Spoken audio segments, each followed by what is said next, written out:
Oke teman-teman, saat ini kita berada di dermaga Sungai Tayam teman-teman.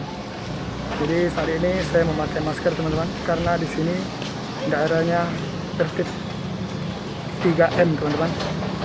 Oke, bagaimana saja bentuk dermaganya, kita langsung saja cek ya teman-teman ya. Nanti saya akan ngambil videonya dari berbagai sisi lagi teman-teman. Oke.